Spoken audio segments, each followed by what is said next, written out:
देख रहे हैं सैन्य सारांश चैनल। हाय हेलो नमस्ते। आज की इस वीडियो में आपका स्वागत है और आज हम फिर से जानेंगे रूस यूक्रेन युद्ध के बारे में क्या कुछ खबरें ताज़ा तरीन निकल कर आ पाई हैं बीते 24 घंटे में। आइए शुरुआत करते हैं। आज की वीडियो में बहुत सारी खास बातें हम करने वाले हैं और काफ़ी सारी ऐसी बातें जो आपको मेन स्ट्रीम मीडिया जैसे कि टीवी चैनल्स में नहीं मिलेंगी। पहली खबर खेरसौन से निकल कर आई है। खेरसौन से खबर यह है कि चोरी छुपे यहाँ से सरकारी बिल्डिंग्स को खाली करवाया जा रहा है। यूक्रेनियन सरकार ये जानती है कि कभी भी किसी भी समय रूसी सेना का मूड घूम सकता है, पुतिन का मूड घूम सकता है और वो ऑर्डर दे सकते हैं कि अब मुझे अभी के अभी खेरसौन चाहिए। खैर ये मैं एक जोकिंग लैंग्वेज या एक हंसी मजाक में बोल रहा था, लेकिन हाँ ये खबर सही है कि यहाँ पर चोरी छिपे सरकारी ऑफिसेज और जितने भी कर्मचारी हैं सरकार के ऑफिसेज खाली करवाए जा रहे हैं, क्योंकि यूक्रेनियन सरकार जानती है कि ये शहर सेफ नहीं है और कभी भी रूसी सेना हमला स्टार्ट कर सकती है इस शहर पर कब्जा करने के लिए। ये शायद अगर वर्स्ट केस रहा तो बहुत जल्दी भी हो सकता है, क्योंकि ठंड का महीना है और ठंड के महीने में सबसे ज्यादा एडवांटेज होता है रूसी सेना के लिए। ये एक फैक्टर अक्सर देखा जा सकता है। मैंने जितना इस युद्ध को फॉलो किया या इन जनरल रशियन आर्मी की जो स्ट्रेटेजी देखने को मिलती है वो हमें कुछ ना कुछ इसी प्रकार से देखने को मिलती है। आप सोच रहे होंगे मैं काफी देर से फ्रंट लाइन पर आगे पीछे घूम रहा हूं, मैं क्या करने की कोशिश कर रहा हूं। असल में मैं नीपर ग्रुप ऑफ फोर्सेस की रिपोर्ट खोज रहा था, खैर जो कि मुझे मिल नहीं पाई, इसलिए मैं आगे बढ़ता हूं। हुलियापोल शहर में बमबारी जारी है, इस पर हम अलग से बात नहीं करेंगे क्योंकि यहाँ पर रोजाना ही बमबारी हो रही है और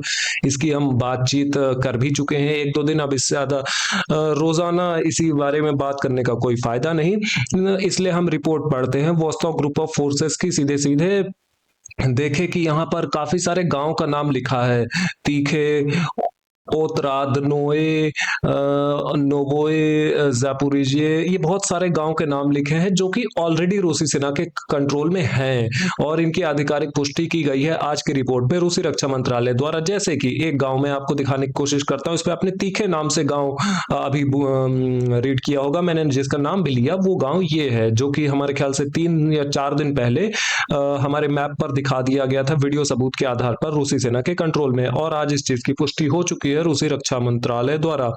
सिचुएशन के बारे में भी रिपोर्ट निकल कर आती है। Russian army flanked the enemy near Huliaipole after the unexpected withdrawal of one of the Ukrainian armoured forces units. इस रिपोर्ट का मतलब यह है कि यहाँ पर यूक्रेनियन सेना का डिफेंस बहुत ज्यादा वीक है और जिस कारण से अनएक्सपेक्टेडली, ये किसी ने एक्सपेक्ट नहीं किया था, उम्मीद नहीं की थी, लेकिन कुछ यूक्रेनियन सेना की टुकड़ियां इस हुलियापोल शहर से, इसके फ्लैंक से, उत्तरी फ्लैंक्स यहाँ पर मैं बात कर रहा हूँ, इस पूरे इन जनरल एरिया से पीछे हट गई। इसके लिए कोई पहले से नोटिस नहीं दिया गया या पहले से रिक्वेस्ट नहीं की गई, जिसके कारण ये जो आउट फ्लैंकिंग ऑपरेशन है ये काफी हद तक सफल दिखाई देता है। हुलियापोल की तरफ आने वाली एकमात्र तो नहीं, कुछ सप्लाई रूट है। एक सप्लाई रूट उत्तर की ओर से आती है जो कि अब बंद हो चुकी है, आप देख पा रहे हैं। दूसरी सप्लाई रूट ये है, ये आप रोड जो देख पा रहे हैं, लेकिन यहाँ पर भी आप देख सकते हैं मीरने गांव बहुत पास में है। मीरने गांव से एफपीवी ड्रोन्स ऑपरेट करते ही हैं, जिस कारण से हुलियापोल शहर में यूक्रेनियन सेना के लिए हालात बहुत बहुत ज्यादा खराब हैं ऑलरेडी। और फैब बमबारी तो चलती ही है जो कि आप रोजी आइकन्स देखते हैं पक्रोव्स्क शहर की तरफ। ये सफलता आप रिहायशी इलाके में पहले देख लीजिए, ये एफपीवी ड्रोन वीडियो सबूत के आधार पर मार्क किया गया इस सफलता को। इसके बाद हम रिपोर्ट पढ़ते हैं। रिपोर्ट में देखें तो ड्यूरिंग द वीक, आज शुक्रवार का दिन है, ओके आज शुक्रवार का दिन है, अभी अभी मैंने नोटिस किया।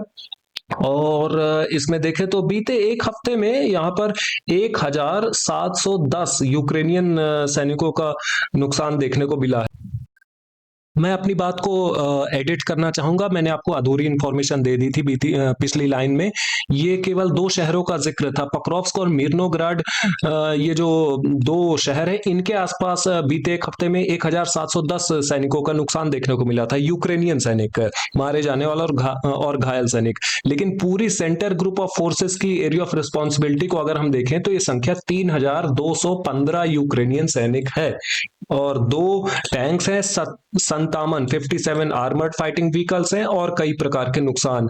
इसीलिए मैं वॉस्टॉक ग्रुप ऑफ फोर्सेस की रिपोर्ट फिर से खोलकर देखता हूं, शायद मुझसे गलती हो गई हो। यहाँ पर देखें तो बीते एक हफ्ते से 1600 यूक्रेनियन सैनिक, 3 टैंक, 11 आर्मर्ड फाइटिंग व्हीकल, इन सब चीजों का नुकसान देखने को मिलता है।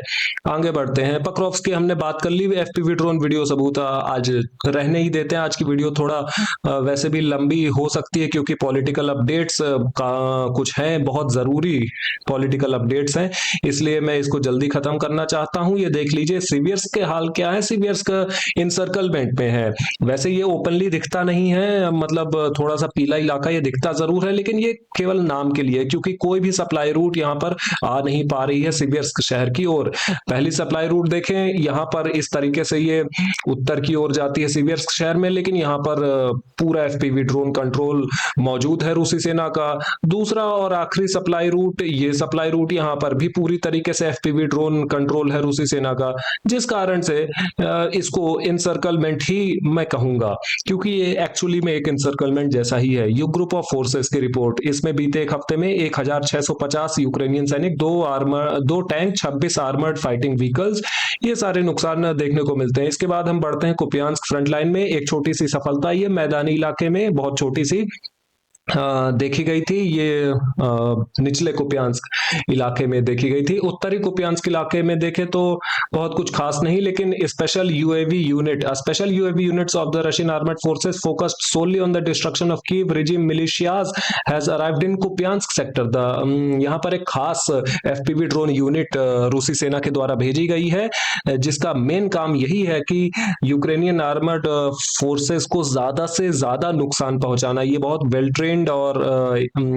वेल इक्विप्ड यूनिट है, और ये जो एफपीवी ड्रोन ऑपरेटर्स है, इनके काम का रिजल्ट क्या है ये अभी भी देखा जा सकता है स्पष्ट तौर पे। Can already be heard in the radio interceptions from the Ukrainian armoured forces mechanised brigades. ये जो रिपोर्ट है इसमें कहा है कि इसका रिजल्ट बहुत अच्छा है रूसी सेना के पॉइंट ऑफ व्यू से, और ये बात जो रेडियो पर बात होती है यूक्रेनियन सेना की एक टुकड़ी से दूसरी टुकड़ी की आपस में, इनकी बातचीत को ट्रैक करके भी इन्होंने ये चीज पहचानी है। आगे बढ़ते हैं। ये वोवचांस्क शहर में एक छोटी सी सफलता आपने देख ली, काफी दिन बाद, कुछ सफलता नहीं, काफी दिन बाद नहीं, अभी हाल ही में बीते एक महीने में शायद कुछ बार निकल कर आई है सफलता। लेकिन ये वीडियो देखिए, डिस्ट्रक्शन, ये हाल है वोवचांस्क शहर का। कुछ नहीं बचा है यहाँ पर, केवल नाम के लिए ही शहर है। कोई आम नागरिक यहाँ पर है या नहीं, मुझे बहुत बहुत बहुत ज्यादा मुश्किल लगता है। यहाँ पर कोई आम नागरिक कैसे हो सकता है? ये दृश्य देखकर मुझे सेकेंड वर्ल्ड वॉर की कुछ अनहोनी अनुभूति जैसी होती है, लेकिन ये सेकेंड वर्ल्ड वॉर नहीं है, ये द्वितीय विश्व युद्ध नहीं है, ना ये प्रथम विश्व युद्ध है। ये है रूस यूक्रेन युद्ध, जो कि तृतीय विश्व युद्ध बनने की कगार पर है, लाइन पर है। Severe group of forces, north group of forces की रिपोर्ट में बीते एक हफ्ते में 935 यूक्रेनियन सैनिकों का नुकसान देखा गया था। हमने शायद आज ज़ैपेड ग्रुप ऑफ फोर्सेस की रिपोर्ट भी मिस कर दी। निचले कुपियांस्क इलाके में इसमें बीते एक हफ्ते में 1575 यूक्रेनियन सैनिकों का नुकसान देखने को मिला था। ये सारी बातें हो गई फ्रंटलाइन की। कुछ और देखने को कोशिश करते हैं। यूक्रेन के द्वारा भी हमले किए गए थे, कुछ ड्रोन हमले, ये आप देख सकते हैं। ये नीले रंग में जहां मैं अपने माउस को ले जा रहा हूं, ये रूस और यूक्रेन की सीमा है। मुख्य रूप से खार्किव से ड्रोन हमले किए गए थे, बेलगोरोड राज्य में, वोरोनेज राज्य में, रोस्टोव ऑन डोन राज्य में, और यहाँ पर ओडेसा, मिकोलाइव, इनका उपयोग करके, और क्राइमिया के ऊपर काफी सारे ड्रोन हमले किए गए थे यूक्रेनियन सेना के द्वारा। ये चीज पहचानी गई है। 136 ड्रोन्स मार गिराए गए थे एयर डिफेंस सिस्टम्स के द्वारा, ये रिपोर्ट भी निकल कर आई थी। लेकिन 136 से ज्यादा ही ड्रोन्स मारे होंगे यूक्रेन ने, ऐसा मैं मानता हूं, क्योंकि कोई एयर डिफेंस सिस्टम 100% 100% एक्यूरेट काम नहीं कर सकता है। इकोनॉमिक रिलेशंस विद यूरोप, आज पुतिन ने बहुत सारी खास बातें कही हैं। पुतिन ने ये कहा कि रशिया अपोज नहीं करता है इकोनॉमिक रिलेशंस विद यूरोप। अगर Europe if suddenly decides to return to economic cooperation with Russia, Moscow is not opposed and is ready to work with everyone. Moscow किसी का अपोज नहीं करता है, किसी का दुश्मन नहीं है। रूस ने, ऐसा पुतिन का कहना है, अगर यूरोप चाहता है ट्रेड करना तो मॉस्को इसको अपोज नहीं करेगा। व्लादिमीर पुतिन ने अपनी कंडोलेसेंस शी जिनपिंग को भी भेजी थी over the fire in Hong Kong. China के हांगकांग शहर में एक बहुत भयंकर आग लगी थी, कल की खबर है ये, जिसमें काफी सारे लोग शायद मारे गए थे और बहुत सारा नुकसान भी हुआ था। उसके लिए इन्होंने अपनी संवेदनाएं भेजी थी शी जिनपिंग को। फर्स्ट स्टेटमेंट्स यहाँ पर हंगरी के लीडर और पुतिन के बीच में भी बातचीत हुई थी, इसमें बहुत सारी बातें हुई। हंगरी और रूस के बीच में बहुत अच्छे संबंध देखने को मिलते हैं। हंगरी हो सकता है कि एक प्लेटफॉर्म भी बन जाए आने वाली ट्रंप और पुतिन की मीटिंग का। एक और मीटिंग जो काफी समय से, लंबे समय से बातचीत होती है, हवा हवाई।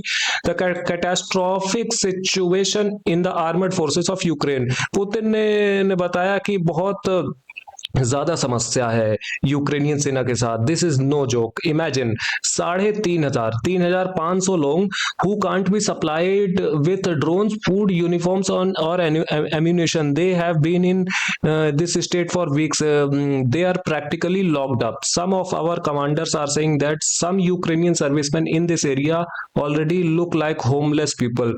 ये बता रहे हैं कि यूक्रेनियन सेना में सप्लाई सपोर्ट बहुत खराब स्थिति में है इस समय। बहुत से सैनिक होते हैं जिनकी गोली बारूद खत्म हो जाती है फ्रंट लाइन पर, या एफपीवी ड्रोन्स या अलग अलग प्रकार के जो इक्विपमेंट सैनिकों को दिए जाने चाहिए, खाना पीना और भी इत्यादि सामान, ये सब सही ढंग से सप्लाई ही नहीं होता है यूक्रेनियन आर्मर्ड फोर्सेस में, क्योंकि इसमें बहुत ज्यादा भ्रष्टाचार भी देखने को मिलता है। रूस में तो भ्रष्टाचार होता ही है, लेकिन एटलीस्ट कम से कम बीते कुछ समय में ये सेना के स्तर पर काफी इंप्रूव हुआ है। इस युद्ध की शुरुआत में रूसी सेना में बहुत सारी खामियां निकल कर आई थी, जिसके कारण रूस को बहुत सारी समस्या हुई थी इस युद्ध की शुरुआत में।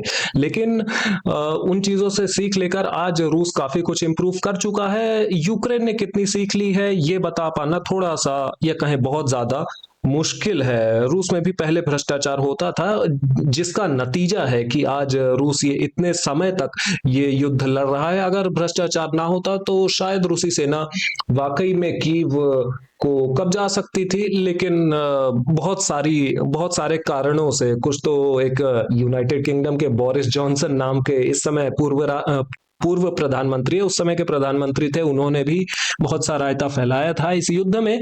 बहुत से कारणों से ये युद्ध आज तक चल रहा है। Representative of the Russian ministry of foreign affairs Vladimir Putin will serve as the negotiators on the Ukrainian settlement from Russia. जी हाँ, दो व्यक्तियों का नाम लिया है, representative of the Russian ministry of foreign affairs, और ये, जी हाँ, दो लोगों को भेजा जाएगा पुतिन की ओर से अगर कोई मीटिंग होती है यूक्रेनियन ऑफिशियल्स और रूसी ऑफिशियल्स के बीच में।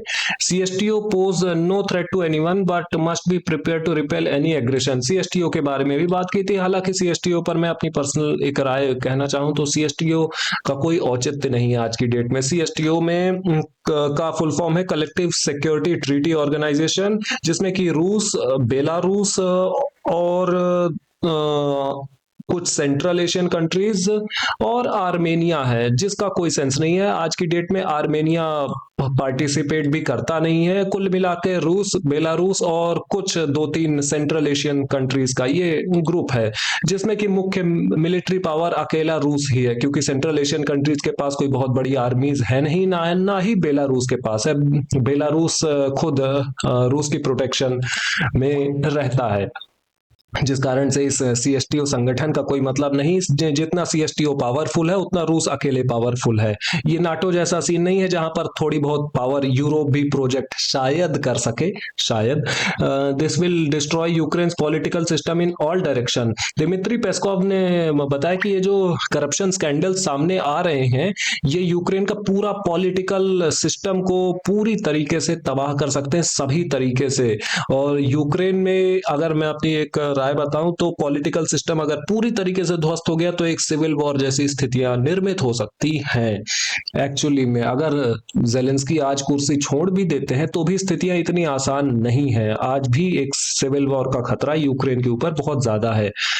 गृह युद्ध सिविल वॉर को हिंदी में कहते हैं। Russia doesn't see Europe at the negotiation table on Ukraine. रूस यूरोप को नहीं चाहता है नेगोशिएशन टेबल के नीचे। ये एक कार्टूनिस्ट ने इस तरीके से फोटो बनाई, नीचे यूरोप है, यूरोप के ऊपर बैठा है अमेरिका, और अमेरिका और रशिया अपने नेगोशिएशंस कर रहे हैं। साथ ही में पुतिन ने कुछ और भी बातें शायद कही हो। NATO expansion remains a threat to Russia. NATO के बारे में तो अक्सर बातें होते ही है। मारिया जखरोवा ये रूसी विदेश मंत्रालय की स्पोक्स पर्सन है। अमेरिकी officials have launched a recruitment campaign in the Philippines to recruit volunteers to fight on the side of Ukrainian armoured forces. America ने फिलीपींस नाम के देश में एक रिक्रूटमेंट कुछ सेंटर्स खोले हैं जिसमें कि लोगों को भर्ती किया जा रहा है और उन लोगों को यूक्रेनियन सेना में लड़ने के लिए भेजा जा रहा है। मंथली सैलरी 5,000 यूएस डॉलर्स दी जाती हैं। भारतीय रुपयों में अगर बताएं तो लगभग 4 लाख से लेकर 5 लाख भारतीय रुपयों के बीच में। ये बहुत बड़ी संख्या हो जाती है भारत के दृष्टिकोण से। लेकिन हाँ, पैसे के लिए किसी को युद्ध लड़ना है तो फिर वो एक अलग स्थिति हो जाती है। टकर कार्लसन, ये एक बहुत नामी अमेरिकी पत्रकार हैं, mention that Wall Street Journal knew about earmarks corruption but delayed publishing the story for several month for political reasons. ये बात बिल्कुल सही है मेरी राय में। बहुत से अमेरिकी अखबार हो सकता है यूक्रेन के बारे में, यूक्रेन के भ्रष्टाचार के बारे में बहुत सी खास जानकारियां रखते भी हों, लेकिन इनके द्वारा जानबूझकर ये चीजें पब्लिश नहीं की जाती हैं, क्योंकि अमेरिकी सरकार, अमेरिकी अखबार अमेरिकी सरकार के नियम के तहत ही चलते हैं और मुख्य रूप से वो कोई भी ऐसी चीज पब्लिश नहीं करेंगे जिससे अमेरिका को नुकसान होगा। इसी कारण से ये चीजें अक्सर अमेरिकी अखबारों के द्वारा जल्दी पब्लिश नहीं की जाती है। Hungary didn't yield to external pressure. Viktor Orban ने बताया था कि हंगरी के ऊपर प्रेशर बहुत सा लगाया गया, लेकिन इसके बावजूद हंगरी झुकेगा नहीं। और एक साइड नोट में मैं एक और बात बता देता हूं जो शायद इन बहुत सारी रिपोर्ट्स के बीच में मैं रीड ना कर पाया हूं। पुतिन ने यह भी कहा है कि यूक्रेन के लिए एक अल्टीमेटम है।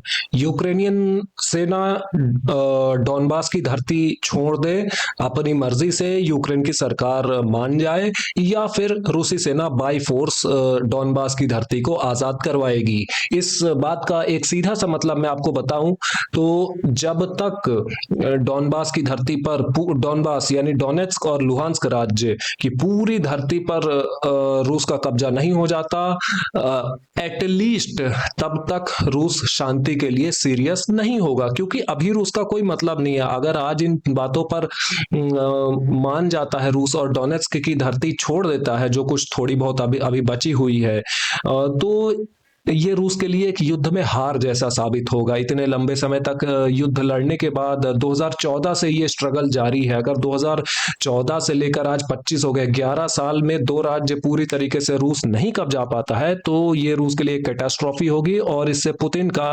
राजनीतिक करियर भी संकट में आ सकता है, जिस कारण से इस चीज पर कभी भी पीछे नहीं हटने वाला है रूस। येरमाक, ये जेलेंस्की के ऑफिस के कामकाज देखते हैं, प्रेसिडेंट ऑफिस के हेड हैं। इन्होंने बताया, इनके बारे में खबर है कि येरमार्क्स फोन में contain messages that could lead to 170 new criminal cases. इनके फोन में बहुत सी संदिग्ध चीजें हो सकती है भ्रष्टाचार को लेकर, जिससे बहुत से लोगों को बहुत सी दिक्कत हो सकती है। यूक्रेनियन हाई रैंकिंग ऑफिशियल्स की मैं बात कर रहा हूं। आगे बढ़ते हैं, एयर डिफेंस फोर्सेस की रिपोर्ट देखते हैं। 63 ड्रोन्स तबाह किए गए थे और 73 ड्रोन्स मारे गए थे रूसी सेना के द्वारा बीते 24 घंटे में। 28 point plan was formulated by US special envoy विक्टॉफ। अमेरिका के स्पेशल एनवॉय विक्टॉफ और ट्रंप के सन इन लॉ, यानी इनके ट्रंप की जो बेटी है, इनके हस्बैंड, हाँ इनके दामाद कह सकते हैं। सन इन लॉ को जहां तक मुझे ध्यान है हिंदी में दामाद कहते हैं। इनके दामाद और स्पेशल एनवॉय विक्टॉफ ने ही ये जो 28 प्लान का पीस प्लान है, 28 पॉइंट का पीस प्लान, इसको ड्राफ्ट किया था। Zelensky stated that he would hold important negotiation with someone next week. अगले हफ्ते कुछ और नेगोशिएशन करने वाले हैं जेलेंस्की। इतनी सारी नेगोशिएशंस का क्या सेंस है, ये मेरे कभी समझ में आया नहीं आज तक, क्योंकि रूस इन जेलेंस्की की शर्तों को कभी मानने नहीं वाला। Zelensky congratulated Trump on this and thanks him for supporting Ukraine. ये सब जारी रहता है। Driscoll could come to Kyiv. US army secretary जल्दी ही कीव की यात्रा पर आ सकते हैं यूक्रेनियन सरकार पर और दबाव डालने के लिए कि आप शांति थोड़ा सही तरीके से ले लीजिए, क्योंकि अमेरिकी सरकार भी जानती है बात कहीं ना कहीं कि जितने चेंजेस यूक्रेन ने किए इस 28 पॉइंट के पीस प्लान में अब कोई मतलब रहा नहीं इसका, और रूस कभी मानने नहीं वाला। Kyiv affairs are getting worse, it is running out of soldiers. ये तो जारी है, सैनिकों की कमी तो है यूक्रेन में, लेकिन ये बातें भी लगातार 3 साल से निकल कर आ रही हैं। अब मैं इन बातों पर ध्यान भी नहीं देता हूं। सैनिकों की कमी भले ही हो, लेकिन सैनिक कम पड़ेंगे तो और आ जाएंगे। यूक्रेन में अभी जनसंख्या खत्म नहीं हुई है। आदमी खत्म होंगे तो औरतें आ जाएंगी, औरतें खत्म होंगी तो बूढ़े आ जाएंगे, बूढ़े खत्म होंगे तो बच्चे आ जाएंगे, और कोई जब कोई नहीं बचेगा अंटिल द लास्ट यूक्रेनियन, तब जेलेंस्की अपना सूटकेस पैक करेंगे और फिर लास वेगास के लिए छुट्टी मनाने निकल जाएंगे। The dismissal of Yermak, rejecting Yermak could cast a shadow on corruption charges over Zelensky. अगर यरमार्क को जेलेंस्की निकालते हैं ऑफिस से तो ये और भी एक चीज को पुख्ता कर सकता है कि हाँ, यूक्रेन में भ्रष्टाचार है और बहुत ज्यादा है। वैसे इस बात पर कोई डाउट भी नहीं है, लेकिन खैर इस वीडियो के लिए इतना ही। लाइक करें, सब्सक्राइब करें, शेयर करना मत भूलिएगा। ऐसे इंफॉर्मेटिव वीडियोस रोजाना देखने के लिए have a good day, bye bye.